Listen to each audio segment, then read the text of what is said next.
Magkano nga ba ang cost of living sa Canada? Mahal nga ba tumira sa Canada? Kakayanin mo ba? Yan ang ating aalamin sa video na ito. Alright, so pag-usapan na natin, cost of living. Ito ay maraming factors. At disclaimer lang, ang iba't ibang lugar sa Canada ay may iba't ibang cost of living. So ang babanggitin natin ngayon ay base sa Saskatoon, Saskatchewan. Umpisa na natin, number 1 ay ang accommodation or housing. So, kung mag-isa mo lang at magre-rent ka, yung mga room, shared yung kitchen at bathroom, nag-range yung mga presyo nila from $500 to $550. So, depende rin yan kung idadagdag na nila doon yung utilities, gaya ng tubig, kuryente, internet, ayan. So, kung idadagdag na nila doon, sometimes mag-a-add lang sila ng mga $50, ganyan, $75, depende sa landlord. Kung ang kukunin mo naman ay condo or one-bedroom apartment, nagre-range yan between $750 to $850. Again, kung isasama na nila ulit yung mga utilities doon, magdadagdag na lang ng konti on top of it. Ngayon, kung kukunin mo naman ay 2-bedroom apartment o kaya 2-bedroom house, nagre-range yan from $950 to $1,500.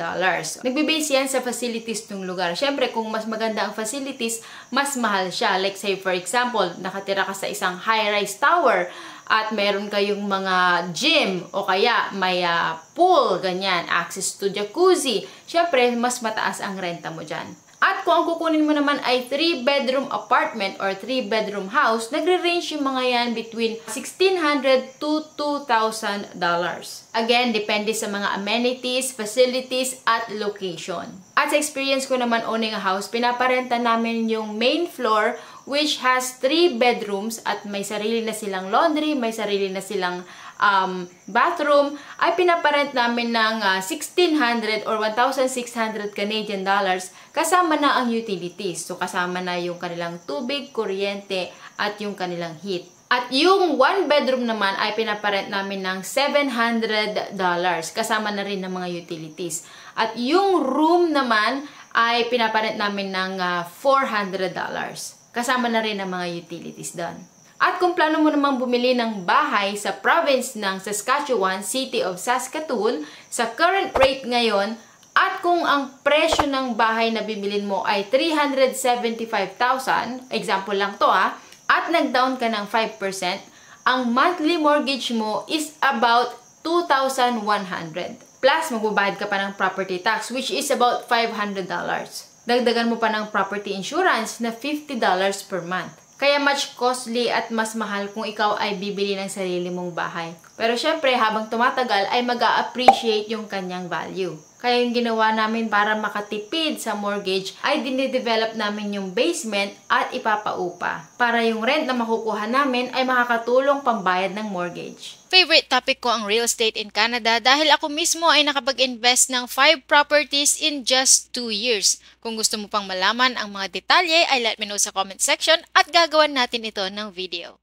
Next na pag-uusapan natin ay ang groceries or pagkain. Ito ay syempre nakadepende kung gaano kakatakaw. Okay, so just to give you an example, sa experience namin, kapag nag-grocery kami weekly, nagre-range yan average from $150 to $200. So kung kakalkulahin natin yan, it's about $600 to $800 for the groceries every month. Pero nung naalala ko, nung bago akong dating sa Canada, nag-grocery ako, I think mga nasa $50 lang per week. Kasi hindi ko maiwasang mag-compute.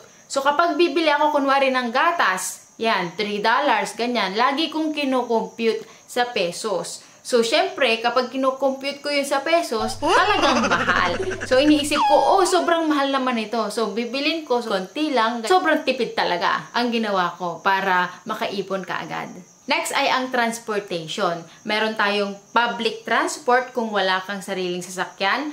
At kung may sarili kang sasakyan, ay bibigyan kita ng example monthly payment maya-maya. Umpisahan natin muna doon sa public transport. Okay, so doon sa city namin sa Saskatoon, ay meron tayong Saskatoon Transit. At meron tayong tinatawag na monthly pass. So unlimited mong magagamit yon for the whole month. At ang presyo nun ay $83. Kung meron ka namang sasakyan, I will give you an example based on my experience again. Sa 2-door Honda sedan, ang monthly payment ko is nasa $397 per month. At yung sumunod, which is yung BMW X1, ang monthly ko naman doon is $421. At next ay yung Mercedes na van, at ang monthly ko doon ay $721 per month. Siyempre, mas mahal kung meron ka sasakyan kasi magbabayad ka pa ng insurance, which is about $100 per month. At siyempre, kung may sasakyan ka, hindi aandar yan kung walang gasolina or gas. At ang gas, roughly, I would estimate to be about $200 per month. Hindi naman kalayuan yung hospital na pinagtatrabahuhan ko doon sa house namin. Pero kung gusto mong mag-drive around, ayan, kung gusto mong bumisita, mag-shopping sa ibang province, ayan, ay syempre, tataas ang iyong gas allowance monthly. Next ay ang phone plan or yung telepono mo. Sa Canada, walang mga load. Hindi kagaya sa Pilipinas na pwede kang mag-load for 3 days, 5 days, 1 day. Walang ganun sa Canada. Sa Canada, kailangan mo magkaroon ng plan. At kailangan mo pang mag-apply at kailangan pa nilang i-approve bago ka magkaroon ng phone plan. At depende rin ito sa makukuha mong mga carrier. So for us, nasa $55 per month ang isang phone plan. Next ay ang internet at cable. Nagre-range siya from $80 to $100 per month. Next ay ang mga utilities gaya ng tubig, kuryente, heat. At nagre-range ito, ang average is from $250 to $300 per month. Siyempre, nakadepende rin ang taas ng iyong utility bills sa season. Kapag winter season, mataas ang mga bills. Pero pag summer, ay mababa. Kasi syempre, pag winter, laging nakaon ang heater mo, ganyan. At pag summer, hindi mo kailangan mag-heater. Mag-aircon ka lang kapag sobrang init during the day. At sa gabi ka lang mag-on ng heater kung sobrang lamig. At ilalagay ko lahat dyan sa screen para ma-recap ninyo lahat ng ating pinag-usapan. At masasabi ko lang na yes, expensive po tumira sa Canada, okay? Pero kung ikaw naman ay may magandang trabaho, maa-afford mo naman. Siyempre, nasa sayo na rin yun kung magastos kang tao or hindi. Yung mga iba na medyo mataas ang kanilang expenses at hindi kasya yung kanilang kinikita ay kumukuha ng ibang job. So, nagkakaroon sila ng second or third job para masustain nila yung kanilang lifestyle. So, again, nasa sayo ulit yon. Kung gusto mong makatipid at hindi ka na magkaroon ng second or third job, or kung gusto mong magastos ka at okay lang sa'yo magkaroon ng extra jobs. So, ang buhay sa Canada ay talagang tiyaga lang at kung masipag ka, ay okay ka. So, ayan lang po ang ating video. Sana ay meron kayong natutunan at kung meron kang natutunan at nakuhang value, click mo naman ang like dyan sa baba para alam ko. At let me know sa comment section kung meron pa kayong gustong i-discuss natin in the next videos or in the future videos. I'll see you again next time. Bye!